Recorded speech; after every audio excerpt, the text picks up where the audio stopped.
Here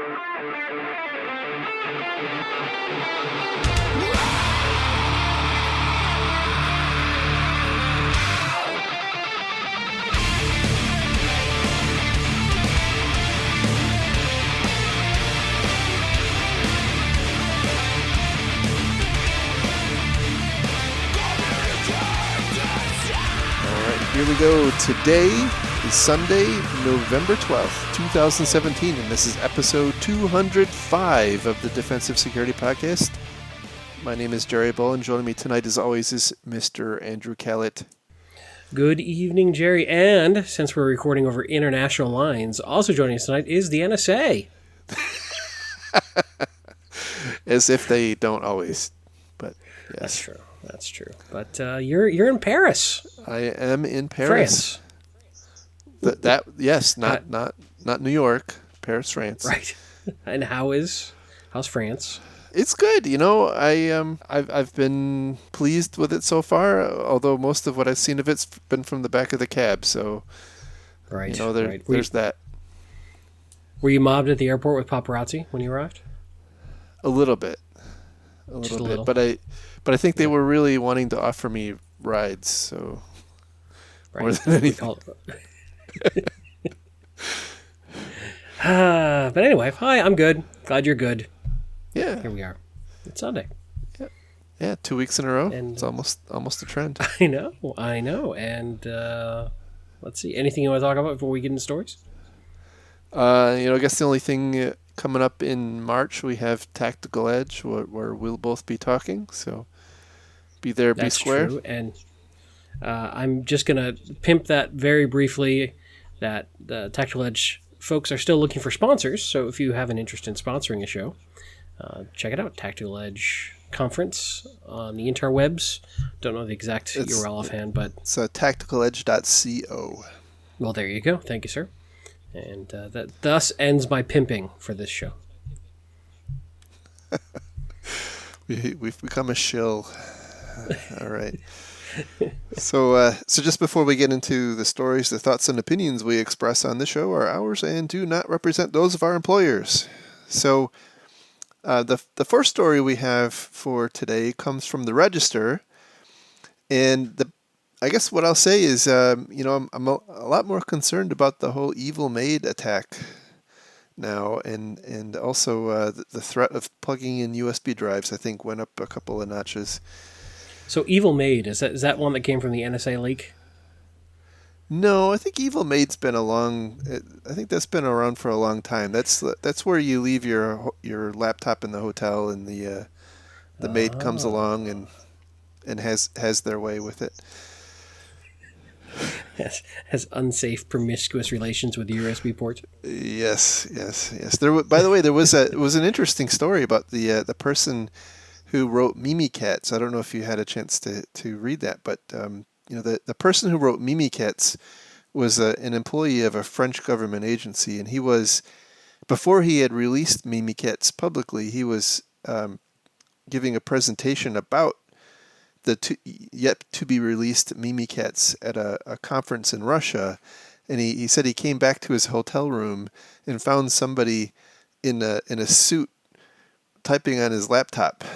He went back into his hotel room, and there was somebody in a suit with hands on keyboard, and then the person kind of acted like he was there on accident and scooted out. So, oh come on! How many times have you not walked into the wrong hotel room, logged into somebody else's computer accidentally, and just accidentally started browsing all their files? I mean, it can happen. It can happen. But so the deal here is, I'll read the title. The title is Intel's Super Secret Management Engine Firmware Now Glimpsed and Fingered via USB. Ew. Yeah. The Register is very creative with their headlines. They're often kind of edgy. So, are we going to get an explicit tag for the show? Maybe we're trending in that direction.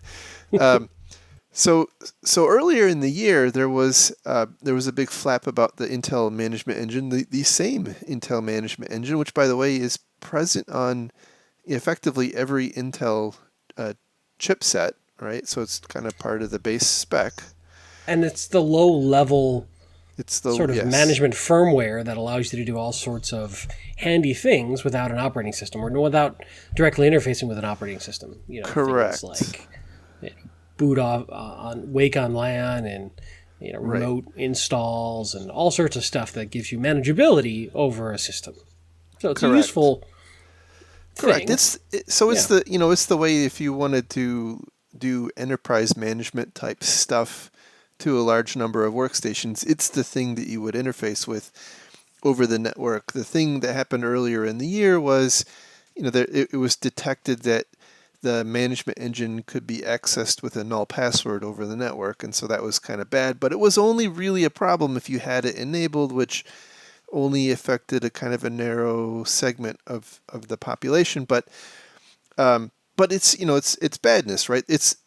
This management engine is actually it's another CPU, it's another operating system that is operating, as you mentioned, at a lower level than the main CPU and operating system. So if whatever goes on at that level is not detectable by your operating system or antivirus or any security tool. So it's kind of a bad and scary thing. Now the new thing that's here is Well, we could uh, say any security tool that's operating at the computer level. correct, correct. Possibly you could pick up something at the network level, depending on how someone tried to interface with it. Absolutely. I mean, you would have to But not detect the second order effects of it, right? right. Yeah, just to be clear. Now, this is something a little beyond that, though, and I'll go ahead Correct. and get into that. Yeah. Correct. So some security researchers from this company called Positive Technologies, is slated to release some information in December, but they've put out some teasers about it. And effectively, what's known or what's believed to be known is that the Intel Management Engine actually has a JTAG interface, and JTAG, for those who have done any kind of embedded device work, is a really handy debug interface. It's usually something that you have to interface with a soldering iron and some a serial cable and whatnot. However, the Intel folks, in the sake of expediency and standards compliance and whatnot, they made the JTAG interface accessible via USB. And Mm-hmm. so the expectation is what's going to be announced in December is that the Intel Management Engine can be accessed with via JTAG over USB. And so if it is as it is believed to be, that kind of says that things like a rogue USB drive that you plug in may now have the ability to not just do some kind of operating system level infection, but now a much deeper infection that you actually in the absence of something that we're not familiar with yet, you can only fix by getting a new computer. And what's interesting too about that USB borne attack is if you've deployed controls for USB, limiting what a USB stick can do, that really only prevents it, as far as I know, at the OS level. Would not Correct. impact this attack That's right. vector. That's right. Yay! This sounds lovely. What could possibly go wrong? And as far as we know, there's no known mitigations, no known defenses, no known firmware updates. We're hanging in the wind Yeah, on this one. right. We're just hanging in the wind. It's really unknown what the response will be. Maybe Intel has a way of pushing out some kind of firmware update that will disable it or make it more difficult to interface. Don't really know yet. I found it interesting. There was some hoopla about this a couple of days after the initial announcement. This company, Positive Technologies, realized that after they were able to pull down the firmware image, the IME firmware image, they realized that it's an actual operating system called Minix, which is what it's fairly popular, but there was some controversy because Intel at one point I think had proposed using it and then told the author that they weren't going to use it, and then they actually ended up in fact using it but not telling the author. So but as far as we know, it's not a license violation. It's more of a, you know, like a jerk kind of thing to do. So there Yeah. was So it's a really mini lightweight form of Linux, basically, right? correct, and I think Yeah. there was some news earlier in the week that I think it was Google is looking at trying to custom port a Linux replacement for this Minix firmware. So maybe there's some hope there. I don't know. It's bad. It's kind of bad news until something changes, because if it is exploitable easily, and tools are made available that make this pretty easy to exploit, that the attack vectors of again the evil maid, or the border crossing inspection, or the USB drive in the parking lot, just got potentially a whole lot more sinister, Or and Snoopy roommate. Snoopy roommate. That's right. Right. So Right. or, I wasn't or going to say Snoopy spouse because you shouldn't be hiding anything from your spouse, right? well, that's true, but should also not be snooping on your spouse. Right. It's a That's two-way true. street. That's true. So No, no, I was kind of joking. I was riffing on like Eternal Blue and whatnot of all the code names that leaked from. Right. Snoopy spouse, Eternal Right. Blue, Eternal Romance, Snoopy spouse. Yeah, Right. And of course, Evil Maid. right. Yeah. Or maybe we could kick it up a notch and call it Naughty Maid. Ooh, naughty We should man. move on to the next story, I think. I I'm with you. I'm with you. All right. Next story comes from bankinfosecurity.com, and the title here is Former Yahoo CEO: Stronger Defense Couldn't Stop Breaches. Yeah, this So one's kind of interesting.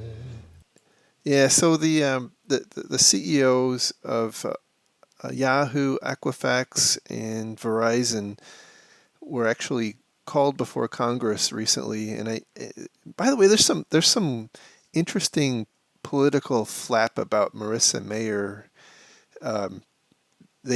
Congress ended up issuing a subpoena for her to testify, but she says, or her spokespeople say, that she had agreed to testify before the subpoena went out. So anyway, it's kind of weird. One of the things that I wanted to talk about was, we're entering this age where if you get if you're breached, and your breach is above some arbitrary threshold, your CEO is probably going to be testifying before Congress. Yeah, that's a whole nother level of regulatory investigation right there. Yeah, Though, yeah. before we get into the meat of this, with all due respect to all the people involved, how much real value can come from elected officials who have no knowledge, typically, or experience or training around cyber issues, grilling executives who are probably 3 or 4 levels removed from the actual engineering of the cyber issues? How much value is really going to come from that discussion? It I, looks good, right? But I don't know how are they really going to decide anything or talk about anything. so Neither of them understand the issue.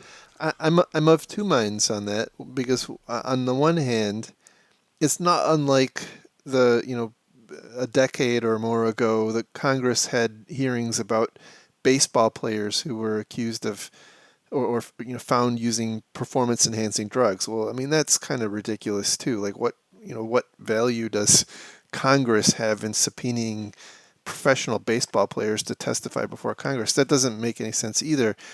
But so on the one hand, I agree with you, but on the other hand, Congress is also responsible for making new policy proposals, and so there is potentially some value in understanding the mode of failure or the perspective of these companies who've had big breaches, because that may inform. I mean, keep in mind, right? They're Agreed. historically, like Congress is, it's like monkeys with keyboard or monkeys with typewriters when coming up with some of these laws. So, be that as it may, there I may don't be some disagree, value. but wouldn't it have been more valuable to have, their like Congress critters, subject matter experts asking questions of the company's subject matter experts and really digging into the details? Yes, completely agree with that. But, I mean, that's not the point of the story, but I just, whenever I see this, I get it that Congress has to look like they're doing something. They're going to hold somebody accountable. But anybody who's a subject matter expert starts reading the Q&A around this, and they're like, you guys have no idea. Neither side understands the issue. So we've got bad data being driven around this and bad policy being built because, I mean, one would hope that this is more of a PR stunt and that behind the scenes you've actually got subject matter experts actually writing proper recommendations to their Congress critters. But who knows? I can't Well, guarantee that. I mean, I think it's typically lobbyists who are doing that, but Yeah, that's what I I said. think Subject matter experts. well, okay, just different They're just terminology. Yeah, I get it. right. Yeah. What are you saying? Come on. I'm working on my career as a subject matter expert for Congress. I get it. Pays better than this gig. Let me tell you that much. Well, that's true. All right, I'll stop. Back to the story. The I think the one thing is, and you hit on it, right? This is a kabuki dance, right? Because the CEOs really aren't going to give any technical depth other than we're very sorry, we don't really know what happened. It was super advanced and beyond our ability to defend. And then on the other side, the Congress people have to look like they're asking intelligent questions and holding these people accountable, and nothing really gets resolved. So it is in many ways the proverbial kabuki dance, but whatever. I thought some of Marissa Mayer's comments were pretty interesting and potentially in contrast to some of the previous statements we've seen from others, other executives. She basically said she owned, that it was her responsibility ultimately, which I thought was Yeah. interesting. And by the way, the other interesting thing is I believe not Verizon. Well, no, Verizon. I guess Verizon was in there because of Yahoo. There wasn't. I don't think there was a separate Verizon issue. But anyway, Correct. both the CEOs of Yahoo and Equifax who were testifying, they're no longer the CEOs, right? So it's kind of interesting that they're being called and grilled about stuff that they're no longer responsible for. So that's kind of an interesting take. But her perspective was, this happened on her watch. It was her fault, and she's sorry. But then she does go Well, on to say there's really nothing that she could have done. right, and that's what I think is a very interesting takeaway is where she basically says that there's nothing Yahoo could have done to defend themselves against sophisticated state-sponsored attacks, and then the other executives, when asked by the senators if they agreed, basically agreed. So what we're saying now is as I perceive this, is they follow on by saying that there needs to be more of a private-public partnership to defend against this. Now, the way I read this is that they're shifting blame, or I say shifting responsibility and accountability to defending their organizations to the government if it's a state-sponsored attack, which is a really interesting take. And that could dramatically backfire on them if they're not careful. Because if that's the case, if that's the game they want to play, and we're going to start calling any successful attack a state-sponsored attack, how much more power does that give the government to start regulating security within organizations that are not currently regulated? And then does that even have a valid use? Yeah, how valid would that oversight be? How helpful that would it be? that is the law of unintended consequences that I don't think is being thought through here, because I think you're absolutely right. Once private industry raises their hand and says, help me, Uncle Sam, you're our only hope.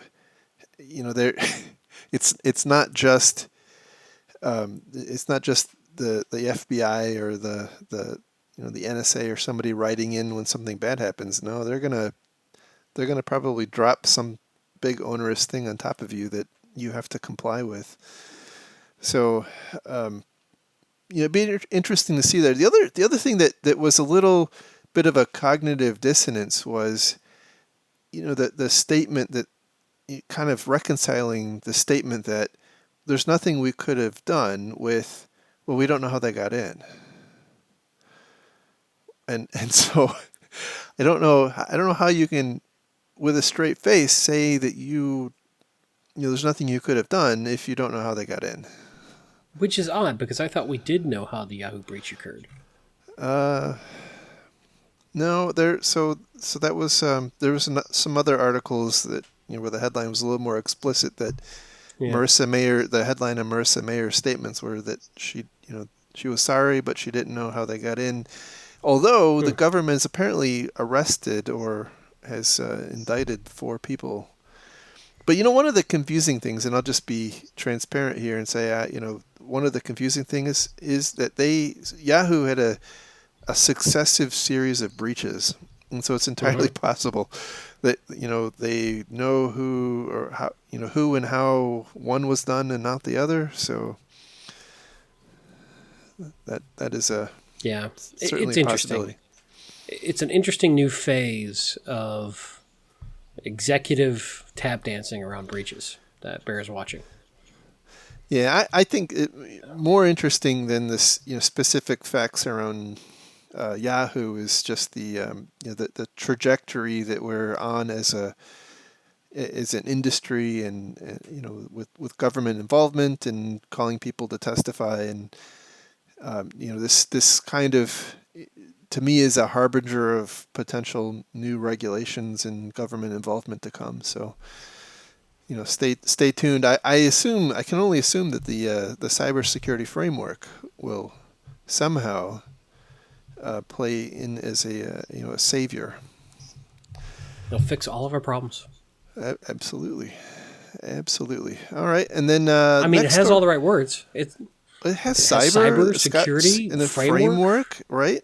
I, Right. There's maturity, right? There's, like, you have to figure out where you're at. There's stuff for the executives to do, and there's stuff for the security people to do. I mean, it's comprehensive. That's all I'm saying. Anyway, to be continued on that topic. Yeah, I just don't think we're done seeing that. I think this has become a very common feature. And for the record, I also disagree with her. I do think that organizations can fight off attacks, even state-sponsored attacks. It's not easy. Yeah. It's not cheap. It's not transparent, but I think it is doable. I think a better answer on her front is, given the risk we were willing to undertake, the costs we felt were appropriate, and our culture and need to perform in certain ways, we made certain decisions that were then exploited by the bad guys. And we could have made different decisions, but yes. It may have materially negatively affected our ability to function as a corporation. Yeah, well said. So I think you're right. I mean, you could not use computers, but I think the state actors have a lot of tools at their disposal. Companies also have a lot of tools at their disposal. But I think the challenge for companies is they have to draw the line. They've got to say, okay, we're, for better or for worse, we're pinning the line of what we accept, either implicitly or explicitly in terms of risk. They're pinning it, at a certain point, and beyond that, if a state-sponsored or any other actor, exploits uses capabilities that are in excess of what they're defending against, they've made a decision, and you know, Well, I would argue that that is not a very conscious decision. I think we're talking about it as if it's a quantified, no, realized line. I think it's far more squishy, where it's a matter of budget and no, gut feel. I agree, and that's why I said it's either explicit or implicit. And if it's All right. squishy, I think most of the time these decisions are made implicitly, and without full knowledge of what's being accepted and understood.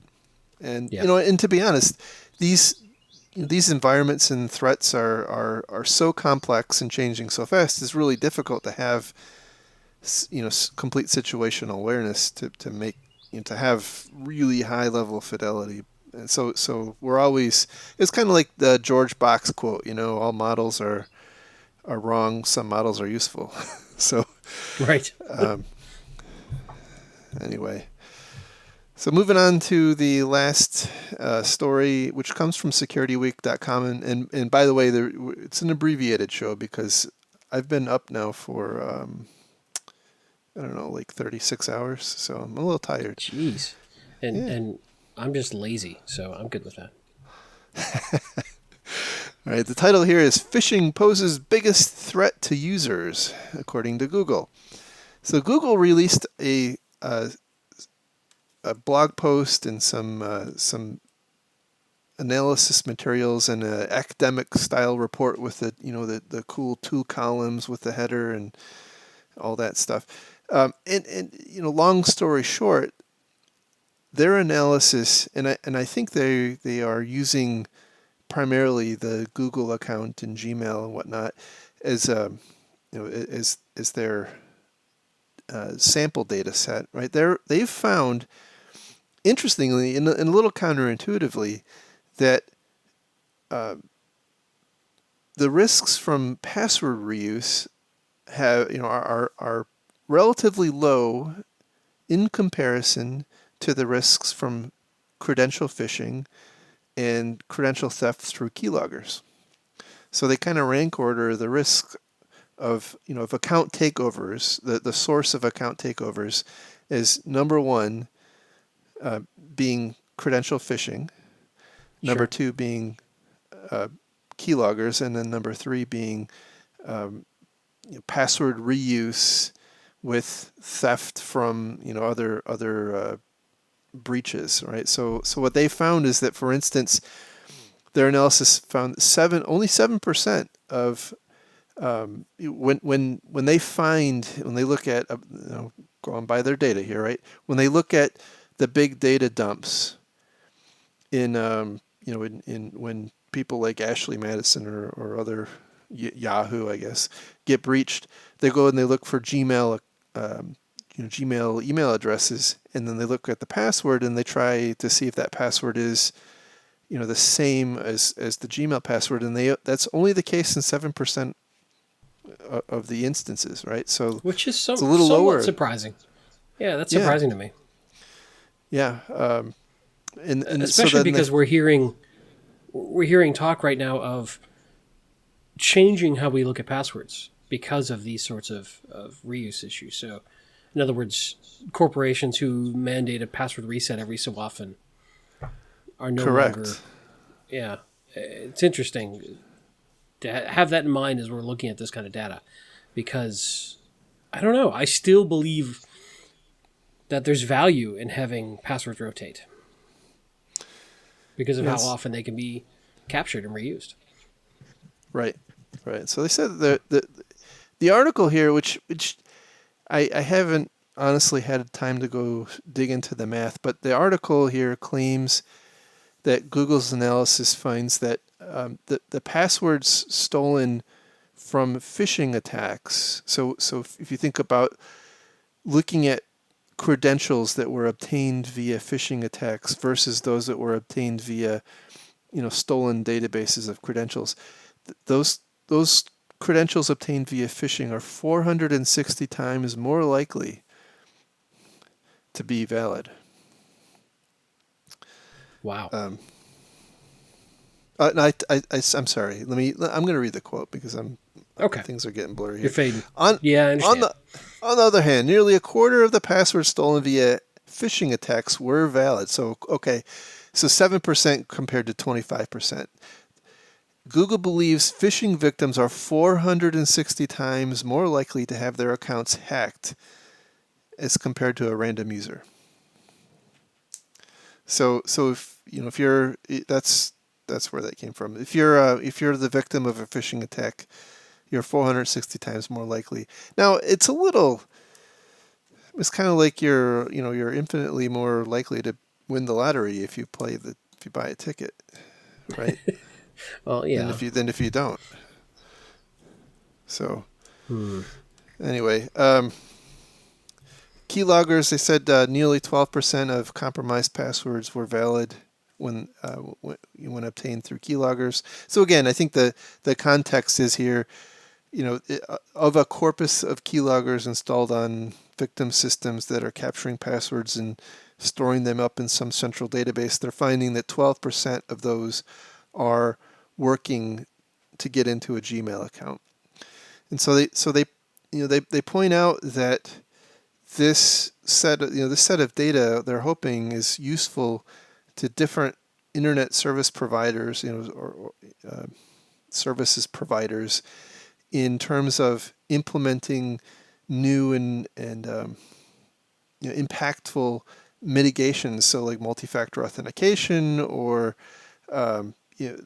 different attributes like Google, that talks up a little bit about, not in this particular article, but if you go read their blog post that's linked from the article, they talk about how in when you log into Gmail, they are not only looking at your credentials, but they're also looking at the attributes of your login. Are you logging in from some geographical location that they've never seen you log in from before? And if they do, they'll pop up an extra prompt. And so one of the things that Google's pointing out here is that in many cases, the attackers, especially in the phishing and I guess keylogging cases, are also trying to get other telemetry data about the person or the computer that would be useful in circumventing that extra challenge. So it's one of those things that it seems to me, well done multi-factor authentication is kind of a ubiquitous mitigation against kind of all three of those threat vectors. Yep, I would agree. But I think what's happening is as an industry, we've kind of got this bifurcated or trifurcated view, right? We got just the typical passwords, and then we've got kind of this two-step thing, right? And then we have actual two-factor authentication. And Google talks in their blog post, they talk about how they they're pushing people to use the Google Authenticator, which is kind of interesting. Like if you're not familiar with it, if you try to use Google service from a device or location that you've not used before, it'll actually pop up on the Google app, and it just asks you, was this connection you or not? Mm-hmm. It does. There's no PIN numbers to to transcribe and all that stuff. So it's kind of interesting. I think it may be somewhat prone to failure. I could definitely see hitting yes on accident, but it's better. I guess it's better than. Well, and than there's a nothing. timing issue there too. What if it's the middle of the night and you're asleep? Correct. There's Right.